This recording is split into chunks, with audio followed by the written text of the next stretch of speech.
Selamat datang pada mata kuliah Etika Keprofesian. Topik kali ini adalah mengenai tanggung jawab bagian yang kedua, yang akan membahas mengenai bagaimana tanggung jawab untuk mengetahui, menjaga, dan meningkatkan standar mutu, dan yang kedua adalah mengenai keteknikan sebagai suatu praktik. Pada pembahasan sebelumnya mengenai tanggung jawab seorang insinyur, telah disampaikan bahwa tanggung jawab adalah mengetahui, menjaga, dan meningkatkan standar mutu. Pada kuliah kali ini, pernyataan tersebut akan lebih diperluas. Yang pertama, seorang praktisi bertanggung jawab terhadap 3 hal yang berhubungan dengan standar mutu yang berkaitan dengan aktivitas praktiknya. 3 tanggung jawab yang pertama yang berhubungan dengan standar mutu adalah mempelajari standar mutu yang telah ada saat ini yang mendasari aktivitas praktiknya. Kemudian menjaga keterikatan terhadap standar mutu sebagai satu kesatuan dengan aktivitas praktik dan meningkatkan standar mutu dengan mengidentifikasi dan memecahkan masalah yang dihadapi oleh praktisi. Yang kedua, seorang praktisi seharusnya terikat dengan aktivitas praktiknya untuk alasan yang benar, untuk mencapai dan mengembangkan materi internal dari aktivitas praktiknya. Tidak berarti bahwa materi eksternal tidak penting, tetapi mencapai materi internal suatu praktik dengan bekerja keras menjaga standar mutu harus menjadi pembatasan pengejaran materi eksternal. Hal ini menjadi penting karena alasan untuk memutuskan suatu hal lebih baik dari yang lain, khususnya ketika seorang profesional seperti seorang insinyur juga menjadi anggota suatu institusi atau perusahaan, seringkali menjadi konflik. Bila seorang insinyur memprioritaskan pendapatan finansial atau kemasyuran di atas pencapaian suatu tujuan seperti keamanan, keberlanjutan, dan mutu teknis, maka kemungkinan besar yang akan diperoleh adalah perilaku yang tidak etis. Ketika suatu institusi seperti perusahaan mempunyai fungsi untuk menghasilkan margin keuntungan yang berkelanjutan dan cenderung untuk mempengaruhi para insinyurnya untuk terlebih dahulu melayani hal-hal yang lebih memberi keuntungan finansial dibandingkan dengan memberi keuntungan dari sisi materi internal sebagai pencapaian suatu proses. Oleh karena itu, diformulasikanlah suatu tanggung jawab yang berhubungan dengan keterikatan terhadap suatu aktivitas praktik untuk tujuan yang lebih besar dan lebih benar, yaitu praktisi bertanggung jawab untuk membuat keputusan dalam pekerjaannya berdasarkan pemahaman bahwa pencarian materi eksternal dan kekuasaan institusi harus dilawan dengan mengutamakan pada materi internal suatu aktivitas praktik. Yang berikutnya adalah, menurut McIntyre, konsep tradisi mendorong kita untuk juga memperhatikan tanggung jawab sebagai suatu kewajiban yang diwariskan dari para praktisi terdahulu dan diteruskan dalam bentuk yang telah dimodifikasi kepada praktisi masa depan. Telah disampaikan sebelumnya bahwa para praktisi mewarisi masalah, memecahkan masalah tersebut, dan memformulasikan masalah baru yang diteruskan ke masa depan. Hal ini adalah suatu cara bahwa tanggung jawab dapat diperoleh dari konsep tradisi.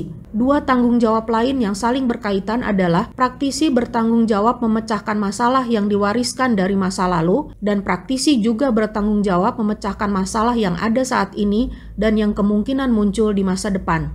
Yang berikutnya adalah, tanggung jawab dapat berasal dari fakta bahwa aktivitas dan tujuan kita harus dipahami secara menyeluruh. Memiliki dasar yang akurat mengenai mengapa seseorang berperilaku tertentu adalah suatu prasyarat untuk dapat membenarkan atau menyalahkan seseorang untuk hal yang mereka lakukan. Dengan kata lain, prasyarat untuk menentukan tanggung jawab seseorang adalah dengan merumuskan keseluruhan dari perilakunya. Hal ini berlaku sebaliknya, adalah beralasan untuk mengharapkan bahwa seseorang memiliki dasar perilaku dan tujuan mereka sendiri. Memahami tanggung jawab seseorang terhadap perilakunya memerlukan penjelasan dari orang tersebut mengapa mereka berperilaku dengan cara yang mereka lakukan. Dalam pernyataan yang lebih formal, tanggung jawab yang berkaitan dengan hal itu dinyatakan sebagai praktisi bertanggung jawab untuk memberikan pernyataan mengenai perilaku, putusan, dan tujuan mereka. Keteknikan adalah suatu aktivitas praktik. Keteknikan adalah aktivitas stabil yang kooperatif dan bersifat sosial dibentuk oleh suatu standar mutu yang bila dilaksanakan akan menghasilkan materi internal dan pengembangan dari hal-hal yang terlibat di dalamnya. Pada titik ini, keteknikan secara umum juga benar, misalnya suatu praktik teknik sipil secara spesifik. Berikut ini akan disampaikan contoh standar mutu dan materi internal yang difokuskan secara spesifik dalam bidang teknik sipil. Yang pertama adalah standar mutu dalam teknik sipil.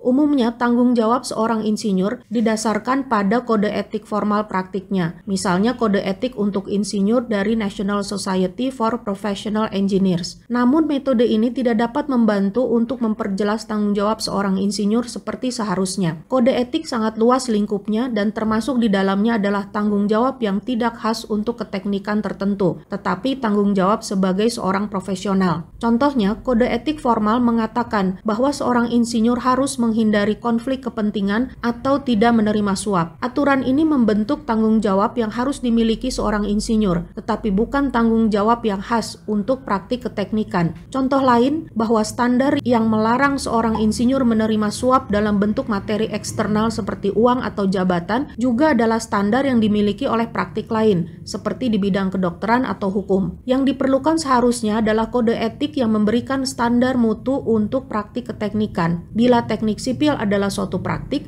maka teknik sipil harus memiliki standar mutunya sendiri. Kode etik keteknikan yang berperan sebagai panduan dalam mendesain struktur mengenai material yang konkret, kayu, dan baja misalnya. Kode-kode ini menspesifikasi dimensi dan kualitas material sehingga target tingkat keamanan dan performansi dapat dicapai dalam kondisi umum. Contohnya kode etik keteknikan yang menyatakan jumlah paku yang dibutuhkan untuk menggabungkan dua buah papan untuk mendapatkan konfigurasi tertentu. Kode etik juga menyatakan mengenai baja paling ringan yang dapat dimuat sehingga material aman dan kekuatannya dapat dipastikan. Kode etik yang konkret juga menentukan seberapa besar daya dukung baja yang diperlukan untuk mencegah kegagalan struktur secara tiba-tiba atau seberapa besar penutupan yang harus dijaga di sekitar baja pendukung tersebut untuk memastikan umur pemakaian. Kode etik menjadi khas untuk keteknikan karena dikembangkan dan disetujui oleh para insinyur sendiri untuk membentuk aktivitas keteknikan.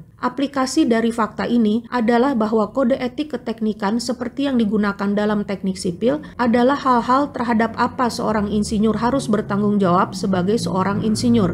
Oleh karena kode etik keteknikan dikembangkan dan disetujui oleh para insinyur sendiri, maka kode etik keteknikan merupakan suatu hasil kerjasama sosial dalam keteknikan. Penentuan kode etik keteknikan adalah berdasarkan kesuksesan masa lampau, kemajuan ilmu pengetahuan, dan perubahan dalam praktik-praktik desain. Versi terbaru dari kode etik keteknikan adalah memberi prioritas terhadap metode kontemporer dari desain struktur, seperti metode analisis langsung. Metode ini memperhitungkan pengaruh pemuatan orde 2 pada struktur baja yang menjadikan struktur lebih stabil dan aman. Metode analisis langsung ini dimungkinkan oleh penggunaan analisis komputer secara luas dan menjadikannya standar praktik terkini dalam teknik sipil di Amerika Serikat. Terdapat juga standar dalam praktik keteknikan yang menyatakan suatu kode etik yang memberikan panduan untuk suatu keadaan di mana kode etik keteknikan saja tidaklah cukup. Standar ini adalah pemodelan abstrak dari fenomena fisik yang dikembangkan oleh insinyur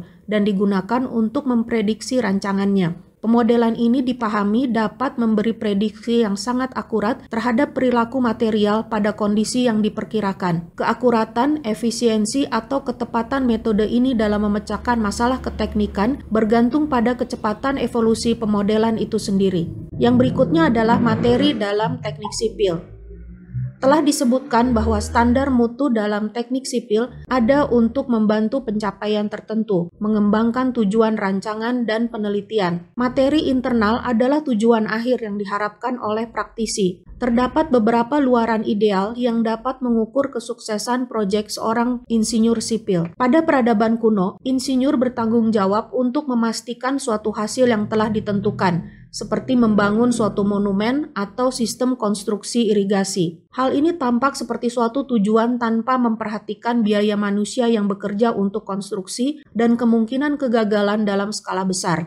Ketika pengetahuan keteknikan semakin maju dan permintaan masyarakat semakin kompleks, luaran pekerjaan keteknikan menjadi lebih jelas persyaratannya. Pada zaman dahulu di beberapa negara, kekuatan yang memadai dan efisiensi geometris dan material menjadi luaran yang paling dikejar, dibandingkan ketika telah ditemukannya pengetahuan yang lebih spesifik. Kemampuan untuk melayani dan stabilitas sekarang telah menjadi persyaratan penting yang sebanding. Keamanan tidak hanya untuk pengguna akhir dari objek objek konstruksi, tetapi juga untuk orang-orang yang terlibat dalam pembangunan dan pabrikasi menjadi penting untuk diperhatikan. Pada dekade-dekade terakhir, keberlanjutan suatu keteknikan sipil menjadi tujuan yang telah disadari kepentingannya, khususnya untuk insinyur sipil yang terlibat dalam memonitor, mendiagnosis, dan merehabilitasi struktur fasilitas kesehatan. Tujuan menjadikan kekuatan, stabilitas, kemampuan melayani, keamanan, dan keberlanjutan menjadi suatu tujuan akhir atau materi internal adalah karena insinyur sipil masa kini telah mengadopsi hal-hal tersebut untuk dirinya sendiri dan bekerja untuk mencapainya. Yang berikutnya adalah tanggung jawab insinyur sipil. Standar mutu dan tujuan keteknikan sipil menentukan tanggung jawab apa yang harus diemban seorang insinyur sipil. Berikut ini adalah rangkuman beberapa tanggung jawab seorang insinyur sipil. Yang pertama, seorang insinyur sipil mempunyai tanggung jawab untuk mengetahui dan mengikuti kode-kode etik keteknikan mengenai praktik teknik sipil. Yang kedua, insinyur sipil bertanggung jawab untuk menggunakan model matematika abstrak dan saintifik terbaik yang ada saat ini. Hal ini memerlukan pengetahuan terkini mengenai teori perancangan, matematika, dan perilaku material.